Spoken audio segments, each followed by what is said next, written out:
Boa tarde a todos. Faremos uma prece inicial, pedindo ao nosso Deus, Pai Criador, que nos abençoe a todos, que nos dê a força, a sabedoria, a humildade, a sensibilidade para ouvirmos aquela voz interior de nosso anjo de guarda, de nosso Espírito protetor, naquilo em que estejamos precisando para as nossas vidas, porque muitas vezes nós falhamos porque não ficamos ligados à voz interior que todos nós sentimos. Então, Senhor Deus, que possamos ter esta capacidade de ouvirmos a voz interior desse nosso anjo de guarda, desse nosso Espírito protetor, que desde antes do nosso nascimento já está preparado para acompanhar-nos durante todos os passos das nossas vidas. Abençoa, Senhor, a nós todos, proteja-nos, livra-nos de todos os males. Amém. Boa tarde, queridos irmãos em humanidade. Meu nome é José Lício, sou trabalhador da Casa Comunhão Espírita desde meados de 2003. É uma satisfação estar aqui no Auditório Bezerra de Menezes mais uma vez. Agradeço a presença de todos e também dos internautas nos espaços virtuais da Comunhão Espírita de Brasília, no YouTube e noutras plataformas. Hoje desejo apresentar-lhes a primeira parte de um estudo intitulado A Força do Amor, baseado no livro Mapa do Céu, da autoria do Dr. Eben Alexander III, um médico neurocirurgião americano.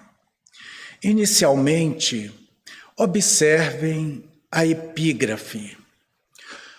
Sou filho da terra e do céu estrelado, mas minha verdadeira raça é celestial. Essa frase é de um texto da Grécia Antiga, no qual o autor dava instruções às almas dos recém-falecidos de como se orientarem na vida após a morte.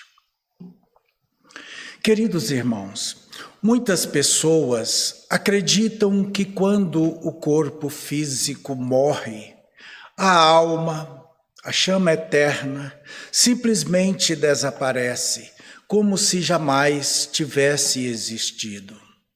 O Dr. Eben era uma dessas pessoas, mas teve sua visão completamente mudada quando foi vítima de uma experiência de quase morte, sigla EQM, durante a qual visitou dimensões superiores e entrou em contato com seres evoluídos.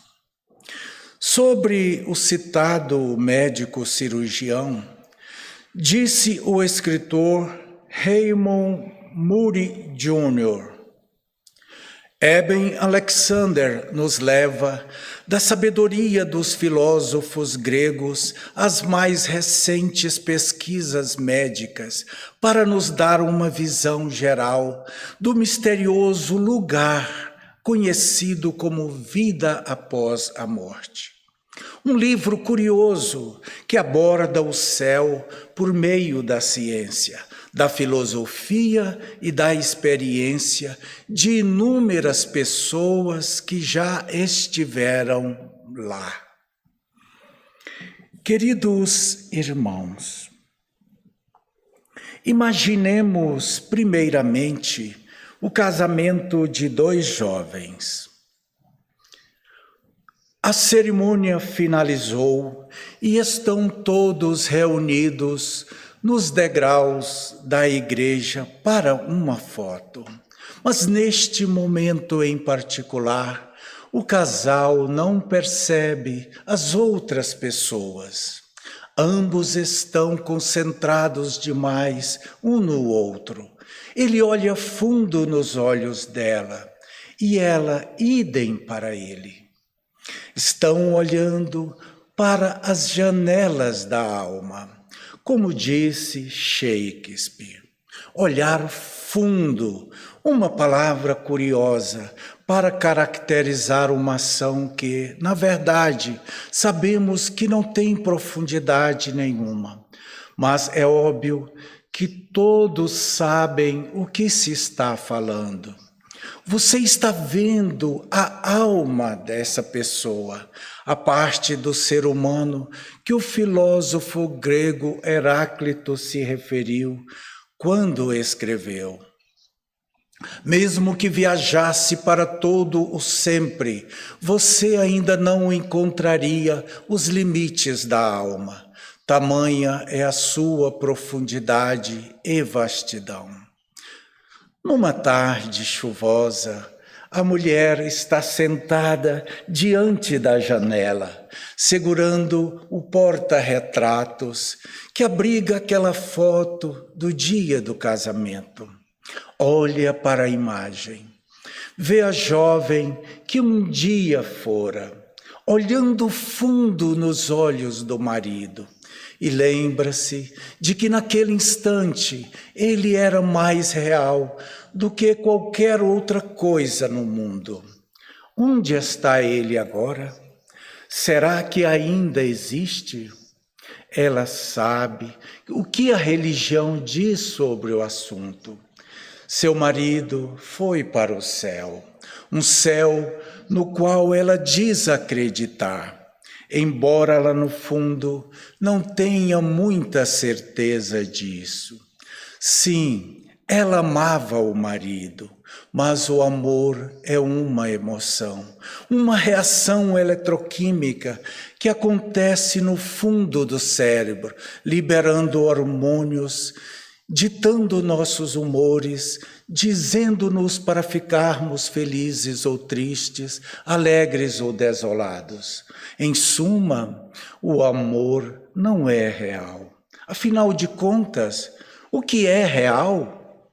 Por exemplo, o ouro da aliança de casamento.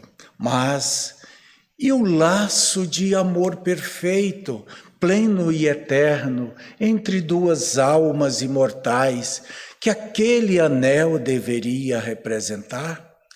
Nós também somos feitos de matéria, de elementos como hidrogênio, nitrogênio, carbono, ferro e magnésio. Contudo, embora os átomos de carbono e outros elementos que compõem a maior parte da nossa existência física sejam imortais, nossos corpos são extremamente transitórios. Basta observarmos a passagem bíblica onde Deus fala para Adão: do suor do teu rosto comerás o teu pão, até que tornes à terra, porque dela foste tomado. Porquanto és pó, e ao pó tornarás. Gênesis, capítulo 3, versículo 19. A ciência moderna é uma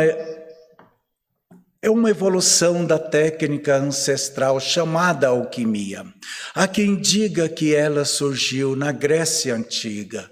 Outros afirmam que os primeiros alquimistas viveram muito antes, talvez no Egito, e que o termo vem da palavra egípcia alqueme, ou terra negra, supostamente em referência à terra escura e fértil das margens do Nilo. A alquimia evoluiu para uma série de práticas complexas, mas a maioria envolvia transformar metais como cobre e chumbo em ouro. Mas o principal objetivo da alquimia era recuperar a imortalidade que seus adeptos acreditavam ter a humanidade um dia possuído, mas que perdera. Assim como a química, ciência que se originou dela, a alquimia era considerada, durante a Revolução Científica na Europa, uma heresia. E nós sabemos o que acontecia com as pessoas que, segundo os religiosos da época, praticavam heresia, né? Bem, queridos irmãos, ainda segundo o doutor Alexander III, o ouro, como o carbono, é um elemento incomum. Se um fóton, que é o corpo celeste mais associado ao ouro em textos de alquimia, chegar à Terra vindo do Sol e atingir nossa retina, a mensagem que ele transmitirá ao nosso cérebro gerará uma sensação curiosamente agradável na nossa consciência. Como brilho, beleza, educação, satisfação. Os seres humanos reagem de forma intensa ao ouro, e sempre foi assim. Amor, beleza, bondade, amizade. Pela ciência materialista, não se pode tratar nenhum desses sentimentos como realidade. Quando acreditamos nisso, perdemos nossa conexão com o céu. Alguns escritores antigos chamavam a isso de linha dourada. Segundo o teólogo Huston Smith, pessoas analfabetas podem ser ignorantes a respeito de várias situações, mas dificilmente são burras, pois, como dependem exclusivamente da memória, é mais provável que se lembrem do que é importante. Já as pessoas letradas, por outro lado, correm o risco de se perderem em suas vastas bibliotecas de informações registradas. Os seres humanos habitam a Terra nessa forma moderna há cerca de 100 mil anos. Durante a maior parte desse tempo, segundo o Huston, 3 perguntas lhes foram extremamente importantes. Quem somos? De onde viemos? Para onde vamos? Vários cientistas acreditam que estamos prestes a saber praticamente tudo o que há para se conhecer sobre o universo. Fala-se da teoria de tudo, que conteria todas as explicações. Mas essa teoria não inclui respostas às 3 perguntas anteriores, justamente aquelas que mais desejamos ver respondidas. Essa teoria simplesmente não faz menção ao céu, a nada do religioso.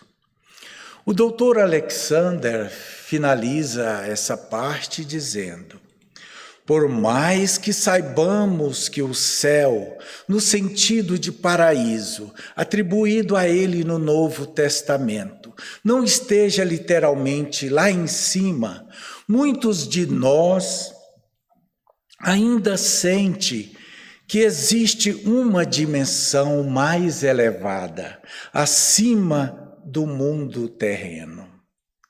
Estou me referindo ao vasto domínio espiritual que faz a dimensão física se tornar um mero grão de areia numa praia. Há outro grupo que acredita estar também prestes a descobrir uma teoria de tudo, uma outra teoria. Só que essa teoria é bem diferente daquela que a ciência materialista acredita estar prestes a desvendar. Ela se distingue em 2 pontos essenciais. O primeiro é a argumentação de que não podemos ter uma teoria de tudo se isso não significar uma visão agressiva, materialista e baseada, ou seja, se isso significar uma visão agressiva, materialista e baseada apenas em dados concretos. O segundo argumento é que ela leva em conta aquelas 3 perguntas originais, primordiais e fundamentais sobre a condição humana. Allan Kardec, no livro O que é o Espiritismo, preâmbulo, afirma que o Espiritismo é uma ciência que trata da natureza, origem e destino dos espíritos, bem como de suas relações com o mundo espiritual.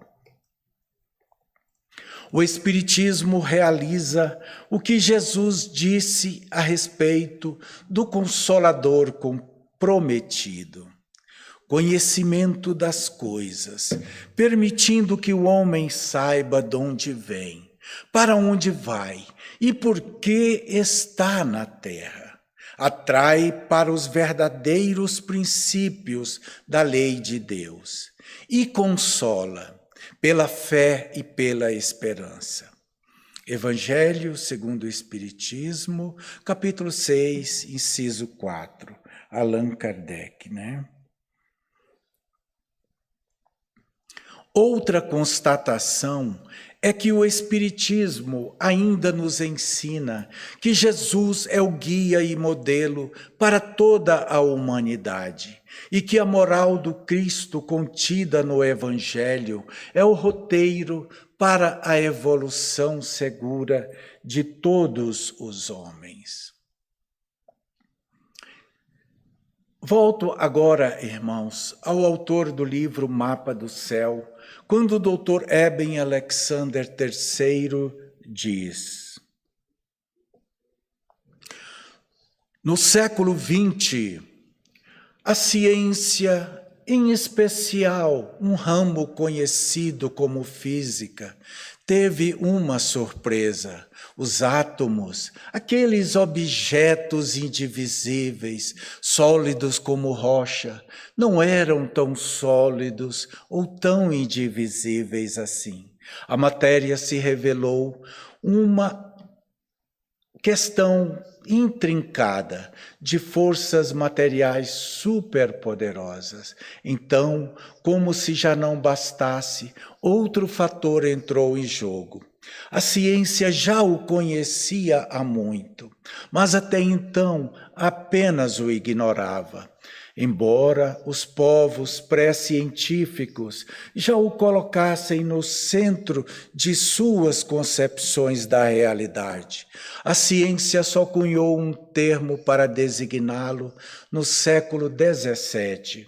Era a consciência, um fato simples, porém extraordinariamente complexo, o de se estar ciente de si mesmo e do mundo ao seu redor. A comunidade científica não tinha muita ideia do que era a consciência. Ela, por ser imensurável, não era real, mas experimentos de mecânica quântica realizados em 1920 revelaram que não só era possível detectar a consciência, como era impossível não o fazer, uma vez que a consciência do observador influencia tudo o que ele observa. Essa foi uma revelação sem precedentes. A consciência foi trazida para o centro das atenções e se recusou a sair dessa posição, conforme escrevera o físico teócro húngaro Eugene Figner. Não era possível formular as leis da mecânica quântica de forma consistente sem nos referirmos à consciência. Prosseguindo, queridos irmãos, o doutor Alexander nos diz que isso não significa necessariamente que criamos a realidade com a imaginação, mas sim que a consciência está atrelada à realidade de tal forma que se torna impossível concebê-la sem ela. A consciência desempenha um papel crucial na determinação da natureza da realidade em desenvolvimento, do que está acontecendo. Não há como separar o observador do objeto observado. A realidade descrita pelos experimentos de física quântica é contra-intuitiva. Teremos que reformular nossos conceitos de consciência, causalidade, espaço e tempo. Na verdade, será necessário aprimorar a física, de forma que ela abrace a realidade. Somente assim poderemos transcender o enigma profundo no coração da física quântica. Segundo o inventor austríaco, engenheiro em eletrotécnica e mecânica, Nikola Tesla, que viveu de 1856 a 1943, no dia em que a ciência começar a estudar fenômenos imateriais, ela fará mais avanços em uma década do que fez em todos os seus séculos de existência somados.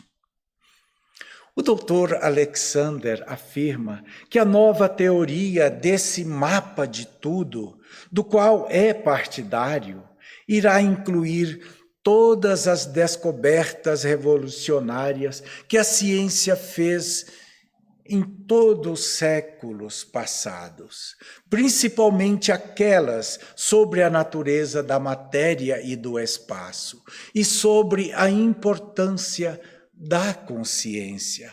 E só para clarear um pouco aqui, consciência, nós podemos dizer, queridos irmãos, que a consciência é a alma, é o espírito, a chama viva.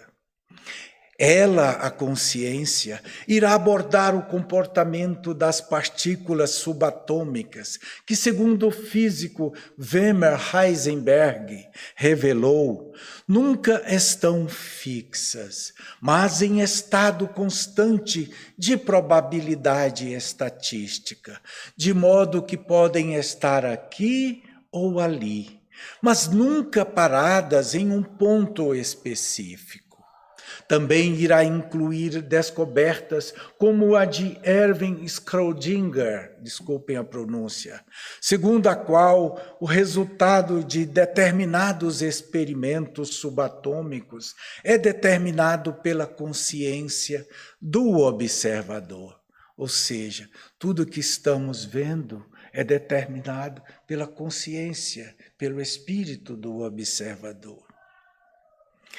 E que a reação atômica permanece no estado de suspensão, até que a consciência entre em cena e a torne realidade.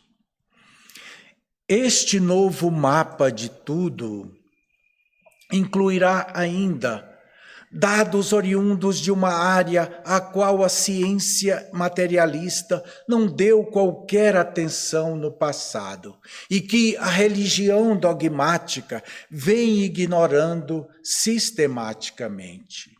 Essa área abrange as EQMs, experiências de quase morte, as visões no leito de morte, o contato com pessoas já falecidas e toda a imensa variedade de encontros estranhos, mas completamente reais, envolvendo o mundo espiritual.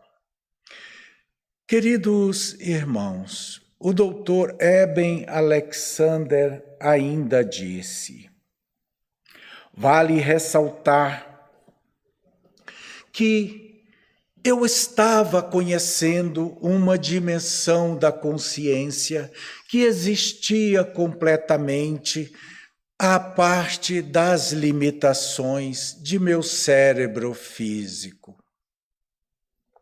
Ou ainda, que muitas das histórias de EQM aconteceram com pessoas que ficaram com o coração parado por algum tempo. De certa forma, vivi uma avalanche de experiências de quase morte. Eu estava em melhor posição para avaliar não apenas a realidade, mas as implicações do que acontecera, e essas são extraordinárias.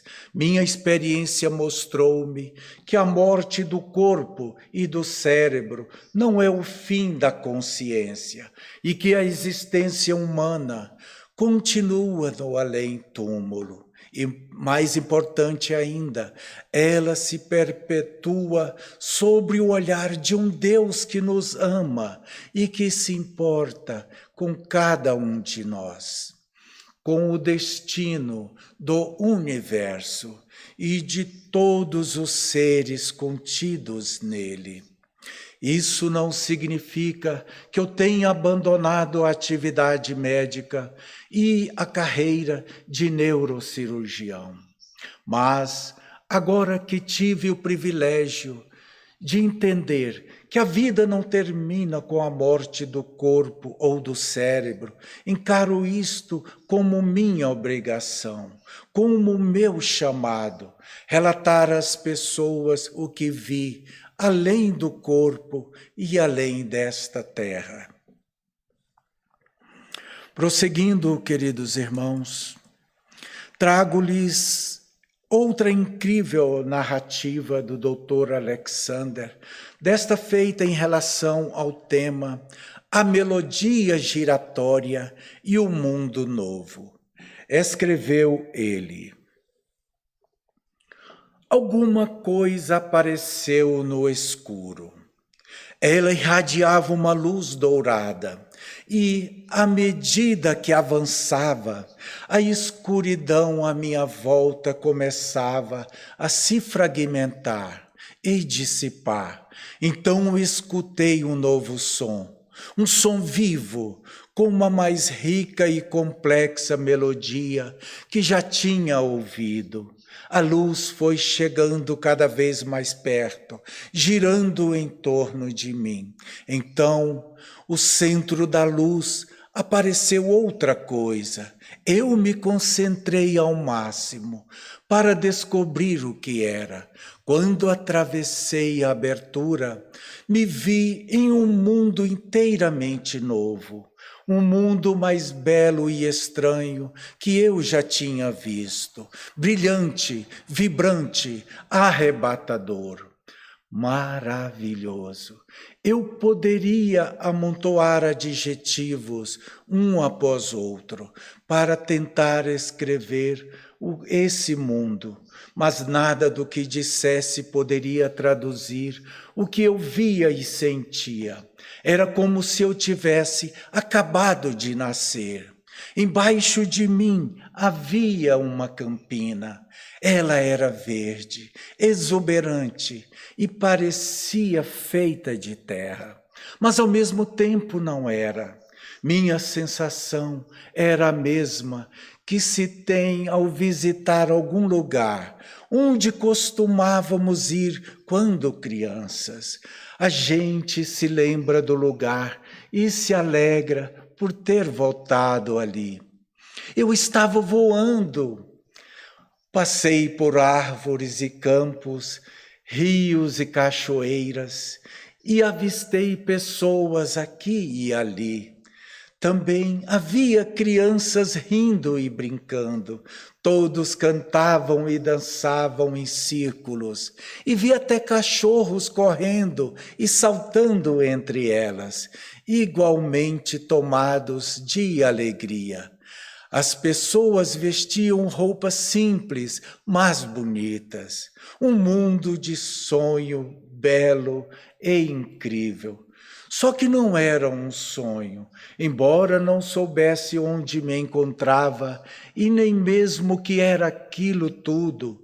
Eu estava convicto de uma coisa: esse lugar em que de repente me vi era completamente real. Prosseguindo, veremos que, finalizando essa parte, o doutor Eben irá concluir. Alguém se encontrava bem próximo a mim. Uma bela menina, com as maçãs do rosto salientes, os olhos de um azul profundo, seios longos cachos castanhos, emoldurados em um rosto encantador. Cavalgávamos juntos sobre uma superfície intrincada, adornada por cores vivas indescritíveis, como as asas de uma borboleta. Na verdade, milhões de borboletas nos rodeavam. Voávamos em círculos, despreocupadamente, atravessando campos floridos e sobrevoando árvores cujas flores desabrochavam à medida que passávamos. O traje da menina, de cores azul anil e laranja, tinha a mesma energia deslumbrante de todo o resto. Ela olhou para mim de um jeito arrebatador. Era um olhar que estava muito além de qualquer tipo de amor que temos aqui na terra. Sem usar palavras, ela falou comigo. E compreendi imediatamente que ela era verdadeira. A mensagem tinha 3 partes e era mais ou menos assim. Primeira, você é amado e valorizado imensamente, para sempre. Segunda, não há nada a temer. Terceira, não há nada que você possa fazer de errado. A mensagem me proporcionou uma imensa sensação de alívio. Nós lhe mostraremos muitas coisas aqui, a menina ainda me disse, mas no fim você irá voltar. Eu tinha uma única pergunta sobre isso. Voltar para onde? Lembrem-se de quem está contando isso. Não sou um sentimentalista. Sei muito bem como a morte se parece. Conheço o sofrimento e pesar profundo das pessoas que perdem alguém. Sei a diferença entre a fantasia e a realidade e posso assegurar que a experiência que estou tentando transmitir aqui foi de longe a experiência mais real da minha vida. Queridos irmãos, finalizando, quero dizer-lhes que numa próxima oportunidade, não sei exatamente qual, continuaremos esse estudo, em sua parte 2, relembrando que ele é baseado no livro Mapa do Céu e que fala sobre a força do amor. Muito obrigado a todos pela caridade de suas atenções, ao tempo em que lhes desejo uma excelente semana, rogando a Deus Pai Criador que nos abençoe e proteja durante todos os dias de nossas vidas. Faremos agora uma prece de encerramento. Obrigado, Senhor, porque sabemos que não somos dignos desse imenso amor, dessa caridade infinda que o Senhor nos dedica a todo instante. Obrigado, Senhor, pelo dom maior que temos, que é o dom da vida. Obrigado por tudo que construímos nesta vida, por nossas famílias, nossos filhos, netos, bisnetos, eu que já sou bisavô. Obrigado, Senhor, pelos amigos, pela profissão que tivemos e que temos. Obrigado pela aposentadoria. Obrigado pela nova esposa. Obrigado pela primeira esposa, o grande amor de nossas vidas. Obrigado por ter nos dado ela durante 25 anos. Obrigado pela segunda esposa, que já vão para 22 anos.